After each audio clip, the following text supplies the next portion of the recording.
welcome to another edition of the Front Row Roundtable show presented by Ralphie's. I'm Norm Weimer. This is Big John Milkowski. This is Marty Ben. Court Jester.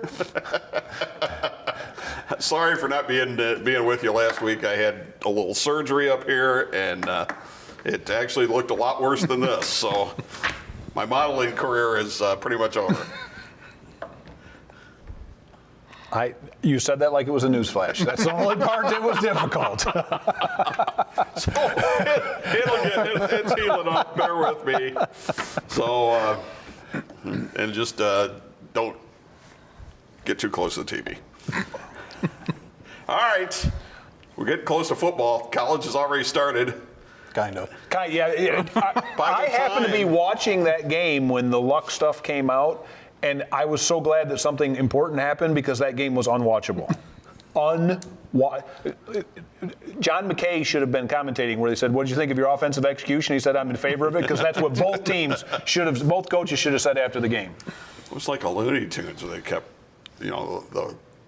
the dynamites. Yeah, you take it.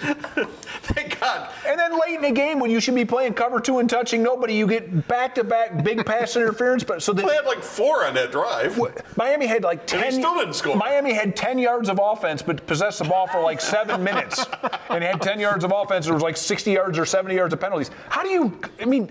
Well, then Florida stopped them, and they had the lead with 4 minutes to go. First play, they play action and threw an interception. Yeah. What are you doing?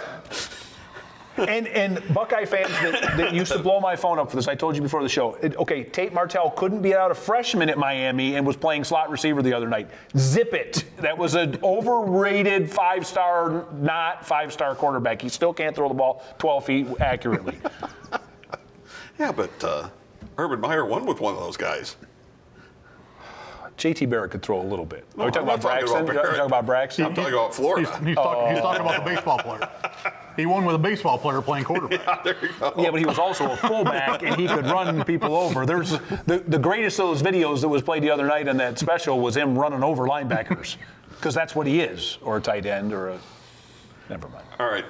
By the time next week's show airs, we'll have one NFL game done.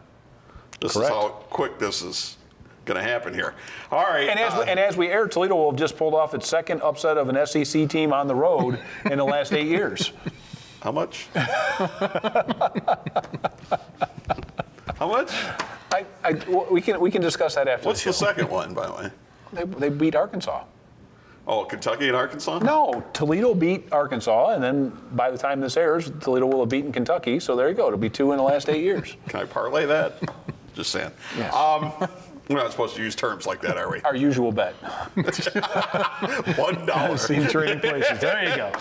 All right, the big bombshell was a retirement in the NFL, but it wasn't a Raiders wide receiver. Or a Cowboys running back. Andrew Luck. Do you guys have any problem with it? None.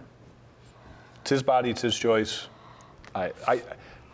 If I was a fan, I'd be a little angry on the timing because they didn't have time to make decisions.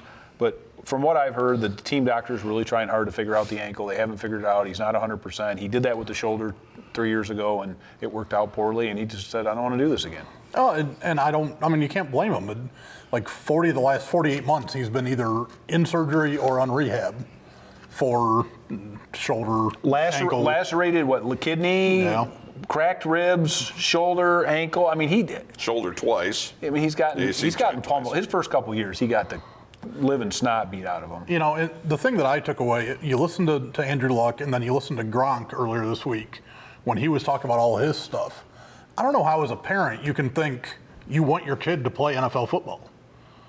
I mean, because quarterback especially, that's a position that doesn't get hit.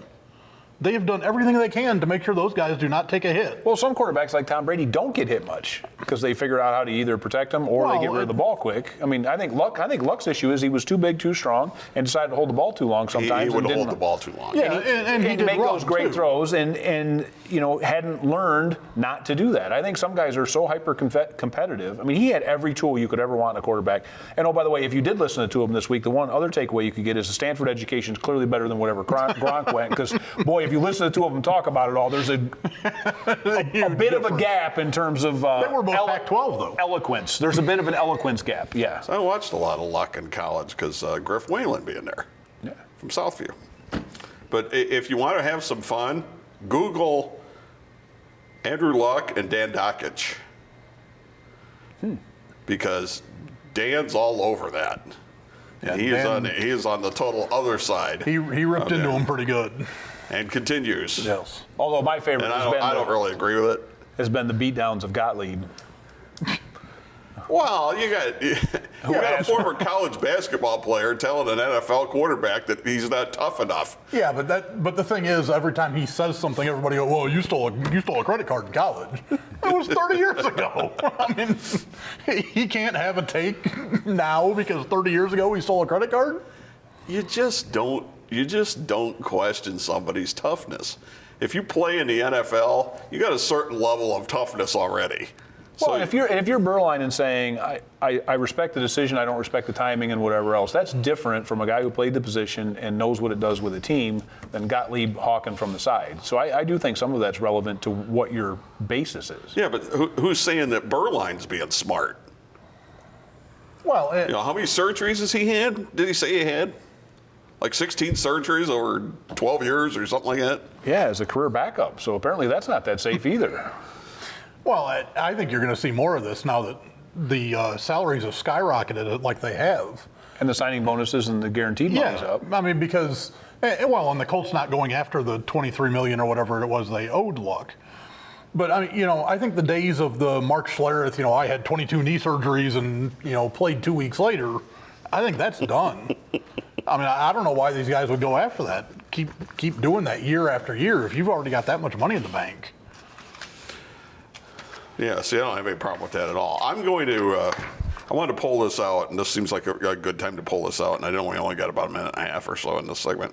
But we were talking a couple of weeks ago about youth participation in different sports. And this came out, and this was an ESPN.com article, and it says that between 2013 and 2018, the number of U.S. kids playing baseball and softball combined increased by nearly 3 million. Which flies in the face of what some others have said. All the baseball is dying people, you mean? More than 25 million kids played baseball or softball in 2018. Nearly 15 million of those were core players who played 13 or more times a year. I think this is a trend that's going to happen as more and more parents pull their kids out of sports like football. Well, what are the sports other than football? Because I don't think the increase in baseball has anything to do with football's decline. The number of participants in youth football, including tackle, touch, and flag, was down nearly 1.7 million over the same stretch. And soccer participation dropped 900,000 over that stretch. So there's 2.6 million right there. Baseball increased by 3 million.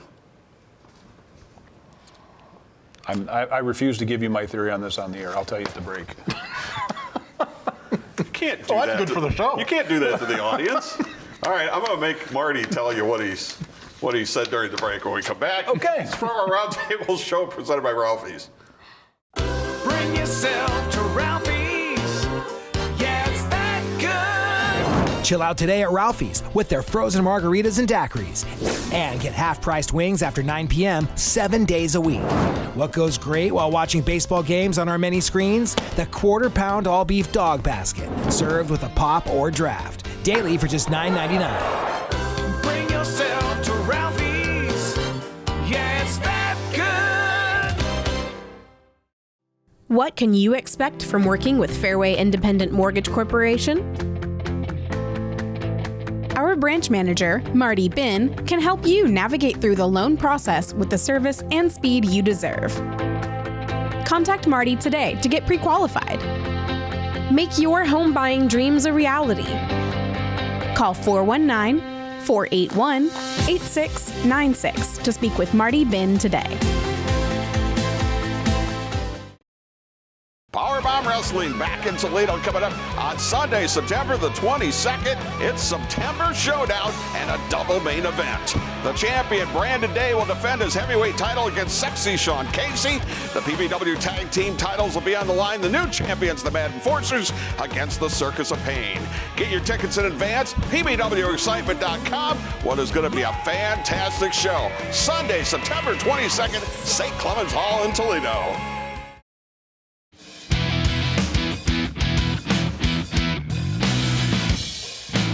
And back we are, partner Roundtable show presented by Ralphie's, and football season right on our doorstep. NFL season anyway. College has already started. It's the most wonderful time of the year. And the most wonderful place to watch it is at Ralphie's, as you'll find me there most every Sunday throughout the football season. And baseball season. That's a big time investment for 4 and 12. You are so wrong. You are absolutely so wrong. I'm sticking with it until proven otherwise. If the Raiders end up with a better record than the Cowboys, man, are you going to get it. You are absolutely going to get crushed on this show. That's pretty much a long shot anyway. Yeah, I'll take double or nothing on whatever. The dollar we bet in the first segment, we'll double that. See who's in first place now in the AFC West? Yeah. In the preseason? I know. First thing everybody says is, well, Lions went 4-0 in the preseason, went 0-15 in the regular season. Here's something for you to think about. The way it looks right now, based on what I've seen on Hard Knocks in the preseason, you're one Derek Carr minor injury from Nathan Peterman being the starting quarterback of your supposed playoff team. Just roll that around in your head, and there you go. Who has unexpectedly played very well. Correct. In this system. I was not a happy camper when I heard that they were signing him. I've gotten to see him play, and he's playing well right now.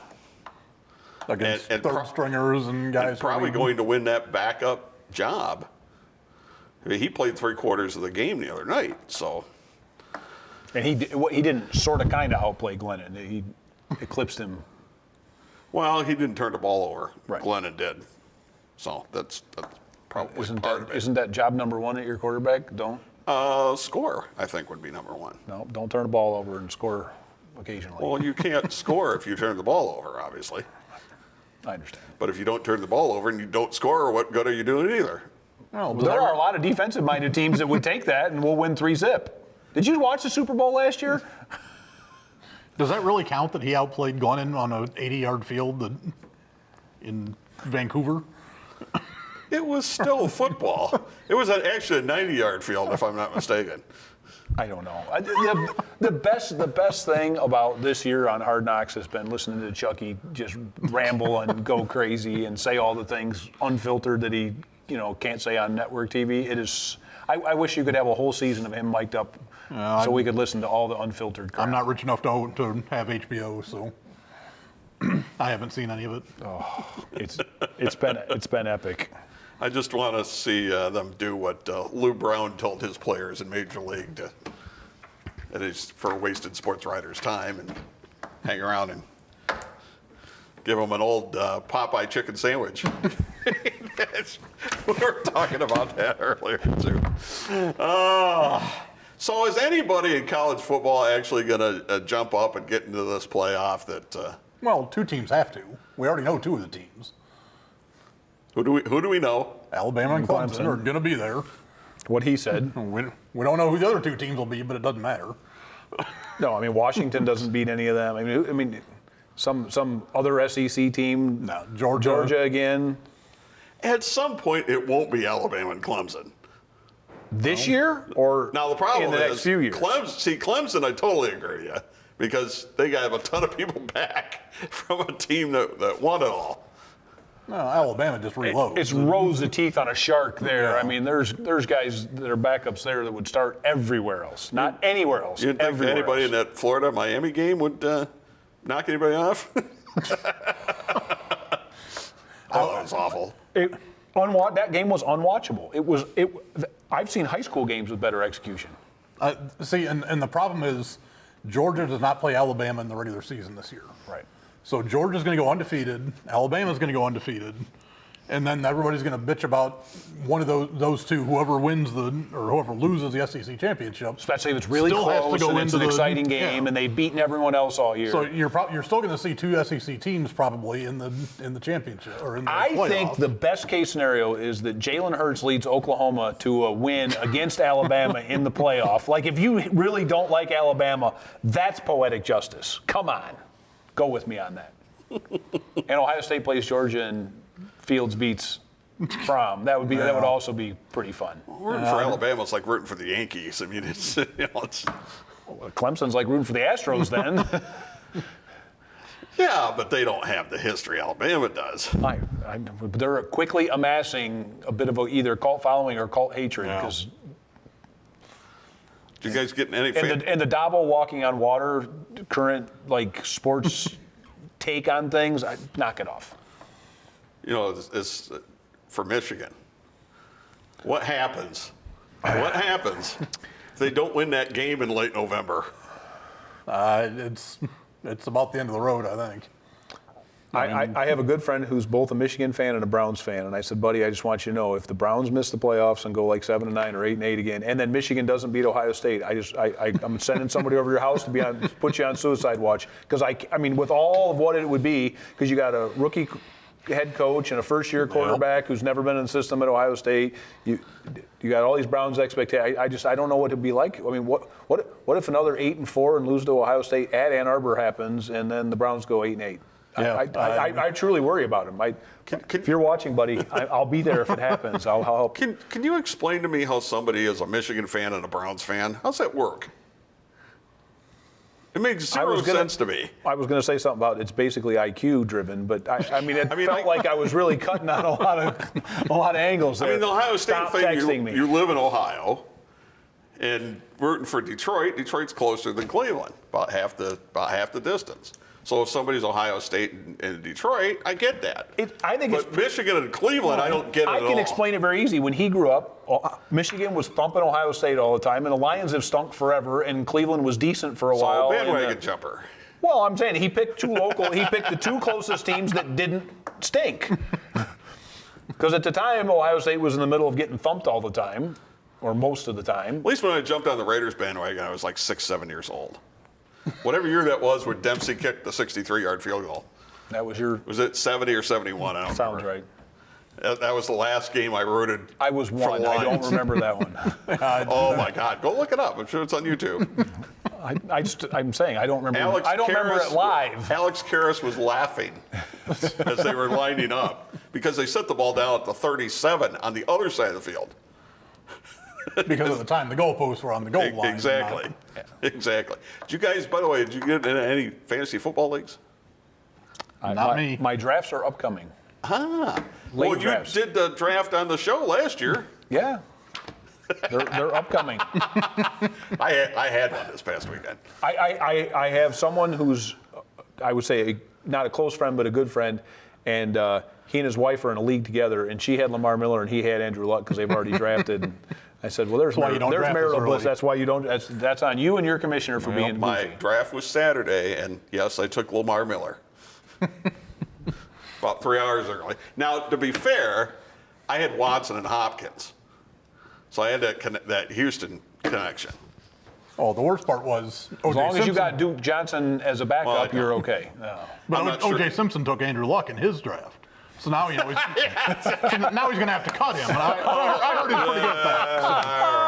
All right. Time out. We'll be back. He's here all Roundtable week. show presented by Ralphie's.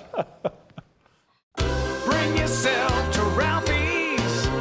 Yeah, it's that good. Chill out today at Ralphie's with their frozen margaritas and daiquiris. And get half-priced wings after 9 p.m. 7 days a week. What goes great while watching baseball games on our many screens? The quarter-pound all-beef dog basket, served with a pop or draft. Daily for just $9.99. Bring yourself to Ralphie's. Yeah, it's that good. What can you expect from working with Fairway Independent Mortgage Corporation? Our branch manager, Marty Bin, can help you navigate through the loan process with the service and speed you deserve. Contact Marty today to get pre-qualified. Make your home buying dreams a reality. Call 419-481-8696 to speak with Marty Bin today. Powerbomb Wrestling back in Toledo coming up on Sunday, September the 22nd. It's September Showdown and a double main event. The champion, Brandon Day, will defend his heavyweight title against Sexy Sean Casey. The PBW Tag Team titles will be on the line. The new champions, the Mad Enforcers, against the Circus of Pain. Get your tickets in advance, pbwexcitement.com. What is going to be a fantastic show. Sunday, September 22nd, St. Clements Hall in Toledo.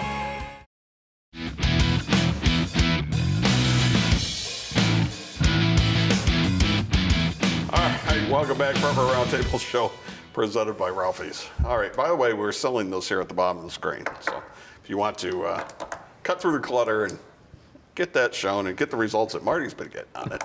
Yeah, but don't buy it. Facebook, Twitter, Instagram, whatever. Yeah, thanks for helping. It's working really. Hey, it's working really well. So don't buy it. Appreciate that. I like the Cowboy articles. They said, and your buddy Skip Bayless. No. Saying that the Cowboys don't need Ezekiel Elliott. They don't need him. The fact that you're quoting Skip Bayless as some sort of authority, knowing that we all think he's an idiot, is a little disingenuous because you hate him as much as I do. No, and he is I hate him much more than you do. Okay, well there you go. But you're doing this just to incite a riot. Absolutely. Okay, so I'm not playing along this time. And here's the other thing. So you don't agree with that? And the whole Jerry plantation owner take on the whole thing because he's saying whatever. I mean, knock it off. I mean, he's a jerk. He's a jerk, right? I mean, there's not a lot of winners in that whole argument. But to inject race or bigotry into this or some, own plantation mindset or whatever was said, knock it off. It's a contract negotiation, and he has had Zeke's back on a lot of things. And Zeke's not exactly been a model citizen, so knock it off. He's a great football player. That's all I'm going to say. Last I checked, the slaves weren't arguing between $17 million and $13 million for a season. He is on tonight. I'm telling you, John is killing it. Loading up tonight. Football season's got him fired up and ready to hit some people. Let's go. It's just that whole dialogue really made me. Because, like I said, I can't think Jerry's a jerk, but that dialogue, come on. But Zeke, I mean, how do you get upset when Jerry goes Zeke who after a preseason game where the running backs have a good game? What, and then Zeke gets all upset. It's like, come on. Or did he? Or is it just part of the negotiation? And part of me thinks that they're just laughing across the table at each other and they've already got a number and it's, don't worry about it. It's great for publicity. It seems to be working for Antonio Brown. Are we going to have a who gets more wins between the Raiders and the Redskins?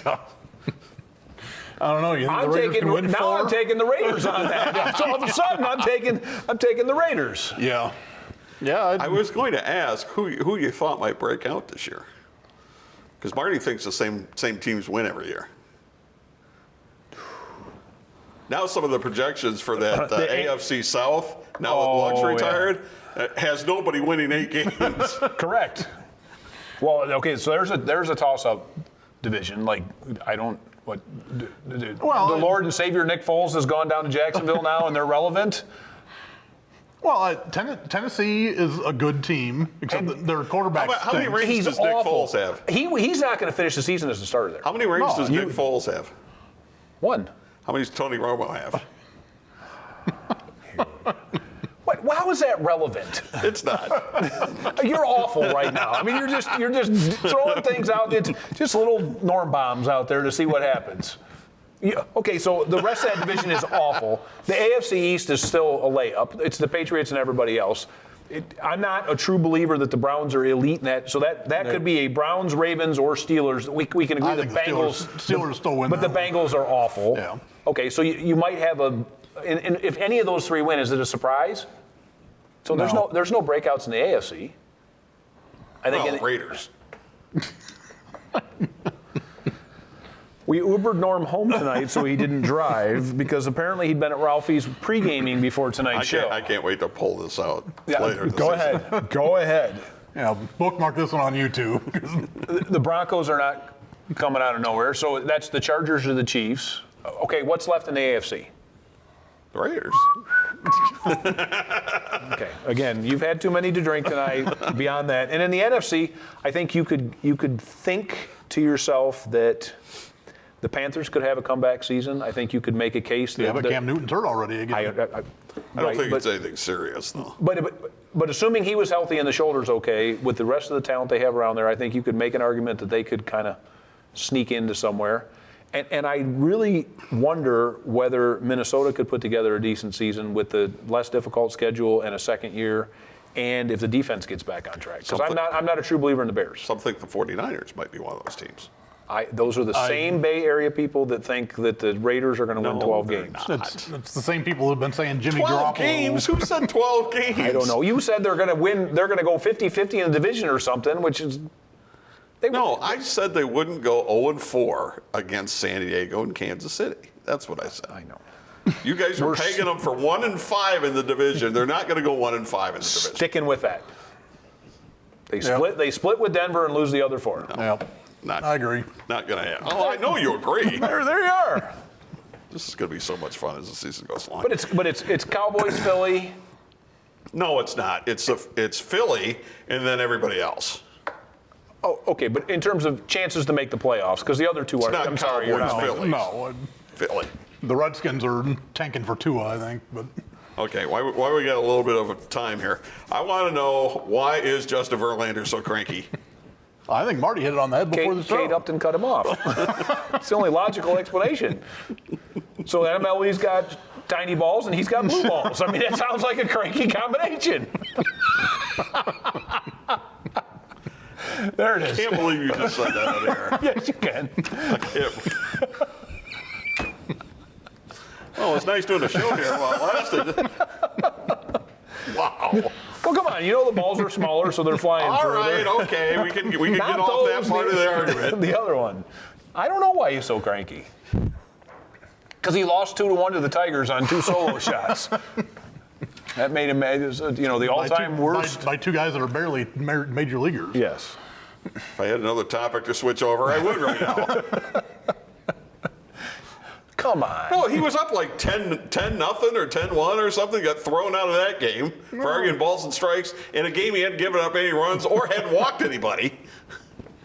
And, I'm sure it was just to prove a point. He's dragging around some grudge with a sports writer in Detroit. I mean, lighten up a little bit. Over something about going to Nashville for an eclipse, or I have no idea. I didn't even get into what the story was, but Supposedly he overheard a conversation with off the record. Verlander was having without K-line. Yeah, I don't know. That just seemed weird. He to can me. be as cranky as he wants. I'd still want him in my rotation heading into the playoffs. That's all I'm going to say. All right. Big John, thank you very much. You not so much. Big John will be back next week. I'm not sure about him. Saturday Night Live next. Powerbomb Wrestling coming your way at 2 a.m. You can't catch it, DVR it. And, well, you'll find out if we're here next week on the Roundtable show presented by Ralphie's.